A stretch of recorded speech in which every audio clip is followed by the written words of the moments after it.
అనేక నిర్బంధాలు అనేక కష్టాలలో పాలు పంచుకొని నాతో పాటు ప్రయాణం చేస్తున్నటువంటి నా కుటుంబ అభిమానుల అందరికీ కూడా ఎప్పటి వరకైతే ఈ నియోజకవర్గం గురించి తెలియదో అప్పటి వరకు ప్రజాస్వామ్య మలిదశ పోరాటానికి ఈరోజు రొంపికుంట గ్రామం నుంచి శ్రీకారం చుట్టడానికి ముఖ్య ఉద్దేశం ఇవాటి నుంచి మొదలైతే మళ్ళీ ఎమ్మెల్యే సాధారణ ఎన్నికల వరకు ఇది కొనసాగుతుంది. ఇది ముందుగా మనకు అర్థం కావాలి. మన కుటుంబ సభ్యులకి మనం ఎప్పటి వరకైతే ఈ నియోజకవర్గంలో ఒక కుటుంబానికి ఓట్లు వేస్తే ఆ కుటుంబం ఇవాళ సాధించింది ఏంటంటే ఓట్లు వస్తే నోట్ల సంచులు పట్టుకొని ఒక జోకర్ తమ్ముని పెట్టుకొని మళ్ళీ అవి సంపాదించుకోవడం ఏ విధంగా, ఎవరైనా అనుకోకుండా ఒకరు ఎదిగితే వాళ్ళను చంపేయడం ఏ విధంగా, చంపడం అంటే కత్తులతోటో కటార్లతోటో కాదు, ప్రజాస్వామ్యంలో ఓటును అర్థం చేసుకొని ఓటు ద్వారా ప్రజాస్వామ్యంలో అధికారంలోకి వచ్చిన వాళ్ళని మళ్ళీ ఎక్కడ కూడా వాళ్ళని కనబడకుండా చాకచక్యంగా ప్రజాస్వామ్యాన్ని ఏ విధంగా కూని చేయాలనో అది వాళ్ళకు మాత్రమే అర్థమైంది కనుక కుటుంబం బాగానే ఉన్నాడు, కారులో తిరుగుతున్నాడు, మేము ఓటేస్తే పెద్ద బంగ్లా కట్టుకున్నాడు, ఏమైంది అయినా కానీ మీకు అర్థం కాని అటువంటి విషయాలలో ఇవాళ మీ ఓటు పుణ్యాన ఒకటే కుటుంబం 40 సంవత్సరాల అధికారం వస్తే ఇవాళ మీ ఓటు పుణ్యాన దాదాపు 16 నెలలు గడిచిపోతా ఉన్నది. రొంపికుంటలో 16 పైసల పని జరగలేదు, 16 పైసల పని జరగలేదు. కానీ ఇంకా కూడా ఇక్కడ ఉన్నటువంటి కాంగ్రెస్ పార్టీ వాళ్ళు కావచ్చు, మంత్రి ఎమ్మెల్యే తమ్ముడు కావచ్చు, మా అంత సిపాయి లేరని చెప్పుకుంటా ఉన్న విషయాన్ని ఈ సందర్భంగా మీకు గుర్తు చేయదలుచుకున్నాను. దగ్గరున్నది రొంపికుంట గ్రామంలో ఉన్నటువంటి ప్రజలే చైతన్యవంతులు కాకపోతే ఒకప్పుడు రొంపికుంట ఇక్కడనే పోలీస్ స్టేషన్ నుండి ఇక్కడనే మండల హెడ్ క్వార్టర్ ఇది. ఇక్కడ అన్ని పార్టీలు ఉన్నాయి, ముఖ్యంగా ఆర్ఎస్ఎస్ కావచ్చు, ఇక్కడ సీకాసా కావచ్చు, నక్సలిజం కావచ్చు, రాజకీయ పార్టీలు కూడా అన్నీ ఉన్నాయి. మరి ఇక్కడి నుంచే ప్రజాస్వామ్యం రక్షించబడకపోతే మీరెట్లా చీకటి పాలన అంతమొందించడంలో లేరు రొంపికుంట గ్రామ ప్రజలు. కుటుంబ పాలనకు మద్దతుగా, కుటుంబ పాలనకే సపోర్టుగా రొంపికుంట గ్రామం ఉండడం, మరీ ముఖ్యంగా చదువుకున్న వాళ్ళు ఎక్కువ ఉండడం, కరీంనగర్కు సమీపంలో ఉండడం, ఇక్కడనే కేసీఆర్ గారు పదే మొత్తుకుంటా ఉన్నటువంటి విషయం, ఓట్లు వస్తే బావ చెప్పిండను అన్న చెప్పిండను ఆలోచించకుండా ఓటు వేస్తే ప్రమాదం ఉంటుందని గొంతు ఓడగొట్టుకొని చెప్పినా కూడా ఫలితం లేకపోవడం వలన ఈ నియోజకవర్గంలో రొంపికుంట గ్రామ ప్రజలు ఒక కుటుంబానికి 40 సంవత్సరాలకు అవకాశం ఇస్తే ఆ కుటుంబం చేసిన మేలేంటి, ఆ కుటుంబానికి ఏ విధంగా మేలు జరుగుతా ఉన్నది మన ఓటు ద్వారా.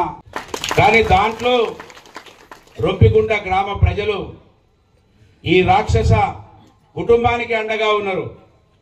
2009లో నాకు 53 ఓట్ల మైనస్ వచ్చింది రొంపికుంటలో. నేను తెలియదు, నేను మీకు అర్థం కాలేదు. కానీ 2014లో నాకు 63 ఓట్లు మైనస్ చేసిండ్రు. అప్పటికి నేను కొన్ని మందలింపులకు అప్పుడో ఇప్పుడు వస్తున్నా పోతున్నా, ఏమైనా ఓటు పెరిగిందా అంటే తెలంగాణ ఉద్యమం పేరు మీద తెలంగాణ గాడుపంత రాష్ట్రమంతా నడుస్తున్నది. కేసీఆర్ ముఖ్యమంత్రి కావాలని కోరుకుంటున్నారు. మంత్రిలో ఒక మట్టి బిడ్డ ఎమ్మెల్యే గెలిపించుకోవాలి మన బిడ్డ అని నియోజకవర్గం అంతా అనుకుంటా ఉన్నారు. కానీ రొంపికుంట గ్రామ ప్రజలు అనుకోలే. 63 మైనస్ అయినాయి నాకు 2014లో. అంటే 2014 నుంచి ఆ తర్వాత ఇక్కడ అనేక రోడ్లు చేసినాం, అనేక కార్యక్రమాలు చేసినాం. సొంతంగా నేను ఎంతో మందికి సేవ చేసిన. ఇక్కడ మనము కట్ట మీద కావచ్చు, అక్కడ గుడి కావచ్చు, రకరకాల పనులు చేసినాం. కానీ మళ్ళా 2018 వచ్చేసరికి 165 మైనస్ రుప్పిగుంటలో అయ్యగారి కుటుంబానికే, ఒక రాక్షస కుటుంబానికే మద్దతు పలుకుతా ఉన్నారు. ఆ తర్వాత 2023 వచ్చే వరకు 398 మైనస్ నేను. ఓకే, నాకేం బాధ లేదు. మీరు ఆ రాక్షస కుటుంబానికి ఓట్లేస్తా ఉన్నారు. ఆ రాక్షస కుటుంబం మీ ఓటును తీసుకొని ఈ నియోజకవర్గానికో ఈ రాష్ట్రానికో మేలు చేస్తుంది అనుకుంటే 420 హామీలు మన ఎమ్మెల్యేనే రాసిండు మేనిఫెస్టో. ప్రతి మీటింగ్ లో కూడా చెప్పిండు, నేనే మేనిఫెస్టో రాస్తున్నా అవ్వా, నేనే మేనిఫెస్టో రాస్తున్నా అక్క, నేనే మేనిఫెస్టో రాస్తున్నా మన రైతు సోదరుడా. మరీ ముఖ్యంగా రైతులకు ఎక్కువ చెప్పిండు. కాపుదనపోల దగ్గరికి ఎక్కువ వేయండు. ఒక కాపుదనపోడు ఎదిగిండు కదా, వాడిని మళ్ళా రాజకీయాలలో కనబడనియద్దు. వాడు కనబడితే మాకు పుట్టగతులు ఉన్నాయని మరీ ముఖ్యంగా కాపుదనపోలకు ఎక్కువ చెప్పిండు. వాళ్ళు రెడ్డి కాపు కావచ్చు, వెలుమ కాపు కావచ్చు, రకరకాల ఉన్నటువంటి కాపులు కావచ్చు. ఆ కాపులను ఎక్కువ దగ్గరికి వెళ్ళిండు. నేనే మేనిఫెస్టో రాస్తున్నా అన్నాడు. కేసీఆర్ ముష్టి 10,000 ఇస్తున్నాడు, నేను 15,000 ఇస్తా అన్నాడు. కేసీఆర్ ₹1,00,000 రుణమాఫీ అన్నాడు, నేను 2 లక్షల రూపాయలు రుణమాఫీ అన్నాడు. అక్క నీకు 2,500 రూపాయలు ఇస్తా ఇంటి ఖర్చులకు అన్నాడు. నేనే మేనిఫెస్టో రాస్తున్నా అన్నాడు. అవ్వా నీకు 2,000 కాదు 4,000 ఇస్తా అవ్వా. అవ్వా నీ ఒక్కదానికే కాదు, అయ్యా నీకు ఒక్కదానికే కాదు, ఒక్కరికే కాదు, నీకు నీ ఇద్దరికి భార్యాభర్తలకు ఇస్తా అన్నాడు. భార్యాభర్తలకు కూడా నీ కొడుకో నీ బిడ్డో ఉద్యోగస్తులు ఉన్నా కూడా, వాళ్ళు ఉన్న ఉద్యోగంలో ఉన్నా కూడా నీకో ఇస్తా అని రాస్తాను. నేనే మేనిఫెస్టో రాస్తున్నావా. ఈ రాష్ట్రంతో పాటు మీకు ఇంకా ఎక్కువ ఇస్తా అన్నాడు. ఈ నియోజకవర్గంలో మళ్ళీ ఎవడు ఎదగద్దని కంకణం కట్టుకున్నాడు. మీ ఓటు పుణ్యాన ఈ నియోజకవర్గానికే కాదు, ఇవాళ రాష్ట్రాన్ని కూడా ఇవాళ ఇబ్బందులలో గురి చేసిండు మన ఎమ్మెల్యే అనే విషయాన్ని ఇవాళ మీకు అర్థం కావాలి. రొంపిగుంటలో అర్థం కాకపోతే ఈ నియోజకవర్గంలో ప్రజాస్వామ్యం రాదు. కనుకని ఇవాళ ఇక్కడ మీకు అనేక విషయాలు, మాకెవరికి న్యాయం జరగకపోయినా రొంపిగుంట కన్నా ఈ 16 నెలల్లో మేలు జరిగిందని నేను భావించిన. కానీ ఇక్కడ నేను ఎంక్వైరీకి మా రఘుసార్ను పంపిస్తే 17 మంది రైతులకు ఇప్పటికి కూడా ఇంకా రుణమాఫీ కాలేదు. పాపం వాళ్ళు కూడా 2 లక్షల రూపాయల లోపే ఉన్నారు. ఇళ్ళైనా అందరికి వచ్చినాయా అంటే 50 మంది ఇప్పటికీ మొదలు పెట్టిండ్రు. దాదాపు 600 పైచిలకు ఇళ్లకు అప్లికేషన్లు పెట్టుకున్నారు. వాళ్ళకు కూడా అనేక ఆంక్షలు. ఎక్కడైతే ఒక విలేజ్ ను మోడల్ విలేజ్ గా తీసుకుంటారో అక్కడనన్నా కనీస ఆంక్షలు ఉండయి. అక్కడ ఎట్లా పడితే అట్లే మీరు కట్టుకోండి, నేనున్నా అని చెప్పాలి మన ఎమ్మెల్యే. కానీ నీ ఊక దంపుడులకు భయపడతాను అనుకుంటున్నావు. నీ పోలీసులకు చెప్తున్నా, నా మీదనే కాకుండా మా మందల రాజిరెడ్డి అనిల్ రెడ్డిల మీద రౌడీ షీట్లు ఓపెన్ చేసిండు మహాముత్తారం మండలం నుంచి. మా కాటా అనిల్ పై రౌడీ షీట్ ఓపెన్ చేసిండ్రు.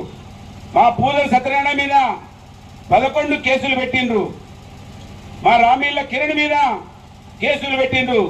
ఇక్కడ తాటికొండ శంకర్ మీద, అదే విధంగా ఇంకా అనేక మంది మీద ఎస్సీ ఎస్టీ కేసులు కూడా పెడతా ఉన్నారు. ఈ కేసులకు భయపడం ఈ వేదిక నుంచి ఇవాళ ప్రజలు జన్మదినాన్ని పురస్కరించుకొని మంత్రిని పోలీసుకు మళ్ళొకసారి హెచ్చరిస్తున్నా, మీ కార్యాలయాలకు కాంగ్రెస్ పార్టీ కార్యాలయం బోర్డు పెట్టే రోజులు రాకుండా చూసుకోండి బిడ్డ అని చెప్తున్నా. పక్కా మీ కార్యాలయాలకు బోర్డు పెడతా.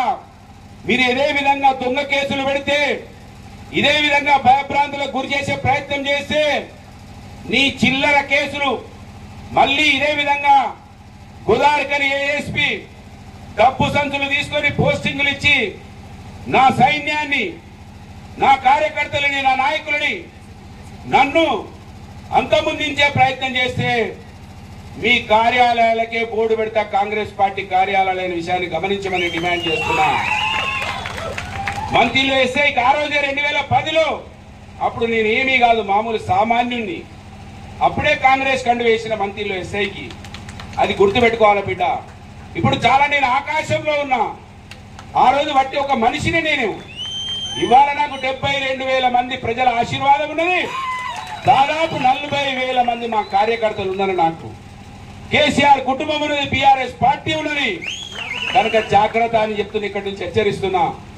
రొంపికుంట గ్రామం నుంచి హెచ్చరిస్తున్నా. ఈ నియోజకవర్గంలో ఉన్నటువంటి ప్రజాస్వామ్యాన్ని కూలి చేస్తున్నా మంత్రిని ఎమ్మెల్యే తమ్ముణ్ణి, నీ జోకర్ తమ్మునికి చెప్పాలి.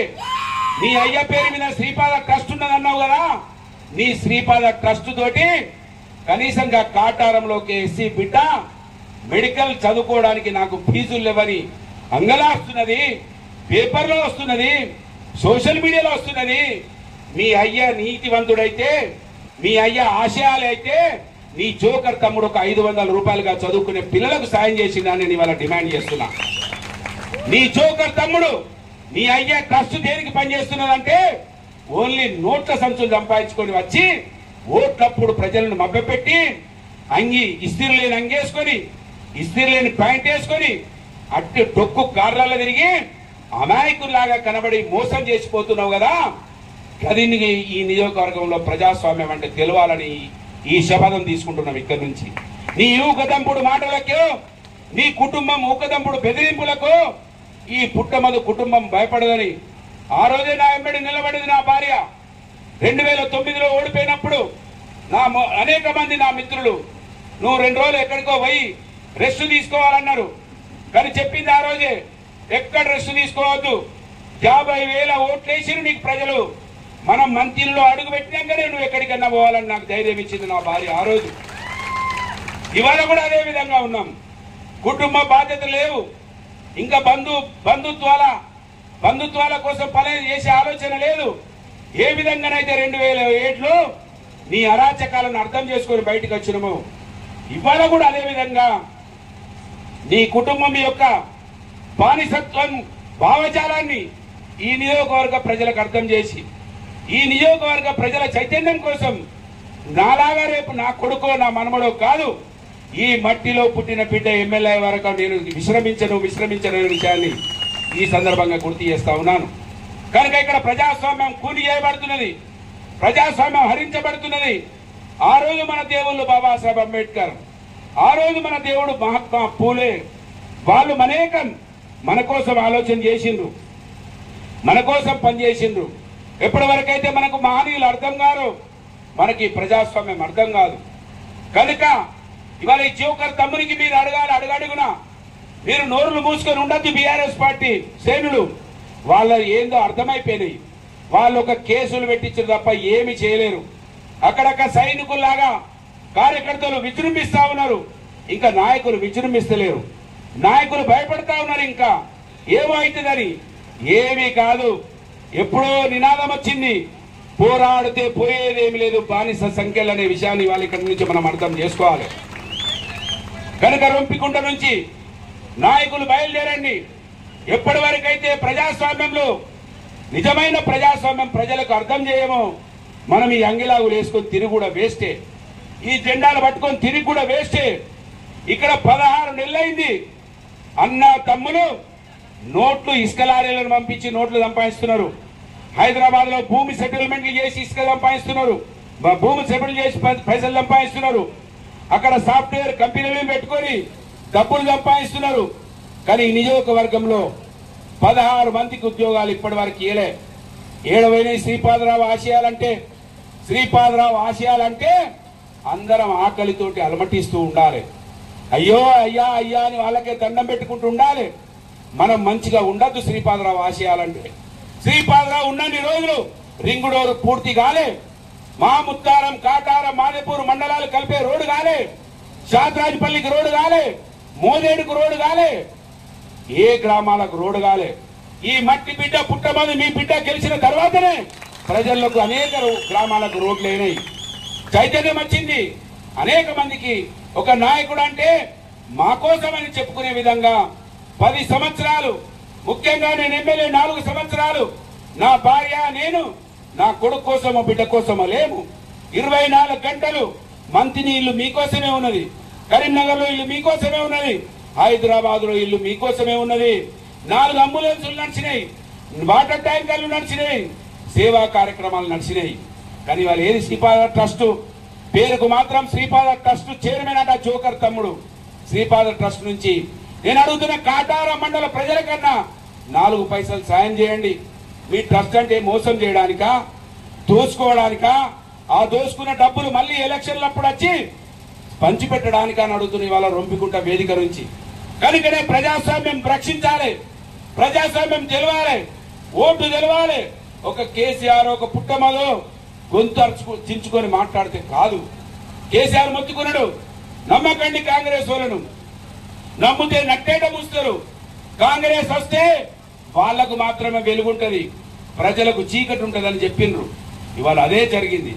మన ఎమ్మెల్యే పుణ్యాన, మన ఎమ్మెల్యే మాటల వలన అయ్యో చదువుకున్నాడు కదా, అయ్యగారు కదా, నిజం చెప్తాడు అనుకున్నారు అందరూ.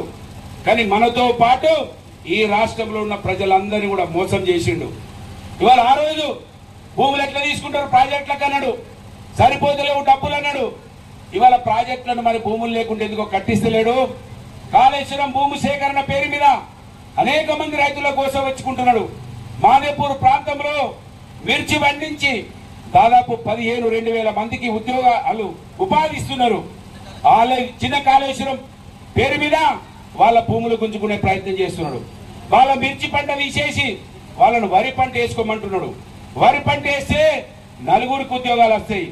కానీ అదే మిర్చి పంట వేస్తే 40 మందికి ఉపాధి వస్తుందనే విషయాన్ని ఈ ఎమ్మెల్యేకు తెలియదు. ఎందుకంటే ఎమ్మెల్యే నాడు వ్యవసాయం చేసినోడు కాదు, ఎద్దు నడిపించినోడు కాదు, ఎద్దు తెలివనాడు, వ్యవసాయం తెలివనాడు, ఈ మట్టిలో పుట్టినోడు. గమ్మత్ ఏంటంటే అసలు ఈ మట్టిలలో ఉన్నాయే 3 ఓట్లకు.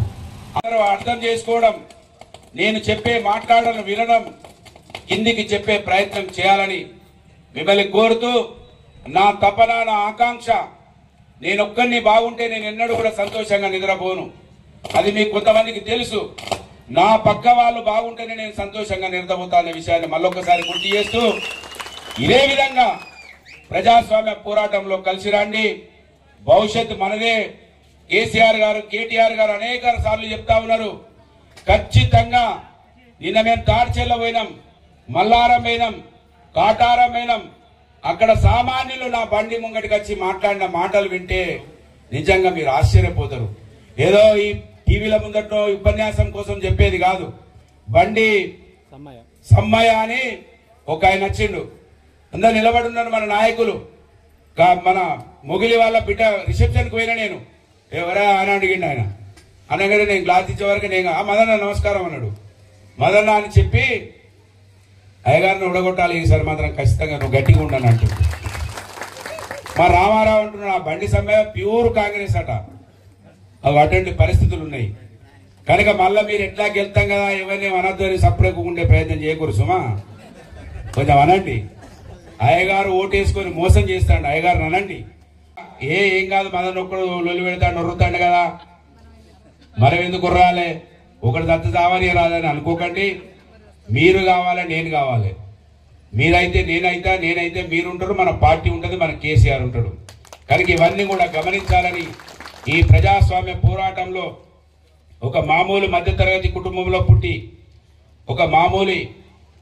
ఒక వ్యక్తిగా తల్లిని చిన్నప్పుడే చూడకుండా తండ్రిని 18 సంవత్సరాల వయసులో పొడగొట్టుకున్న మీరే తల్లులని, మీరే తండ్రులని, అక్క చెల్లెళ్ళు అన్నదమ్ములు మీరే అని మీతోటే కలిసి ఇప్పటి వరకు ప్రయాణం చేస్తున్నా, బాధలున్నా దాంట్లోనే సంతోషం ఇస్తా ఉన్నారు ప్రజలు. ఒకవైపు ఓడిపోయిందని బాధపడాలనా, 72,000 ఓట్లు వేసిరని సంతోషపడాలనా, 100 కోట్లు ఒకవైపు, ఒక మనిషి ఒకవైపు.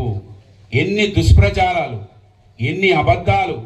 మొత్తం కుటుంబం అంతా నా మీద పడి అమెరికా డబ్బులు దిగినాయి, జర్మనీ డబ్బులు దిగినాయి, ఆంధ్ర కర్ణాటకలో సంపాదించుకొని వచ్చిన డబ్బులు దిగినాయి. పక్కల పొండి 55,000 ఓట్లతో ఓడిపోతా ఉన్నారు. అయినా మంత్రి నియోజకవర్గ ప్రజలు ఎంత గొప్పవాళ్ళు.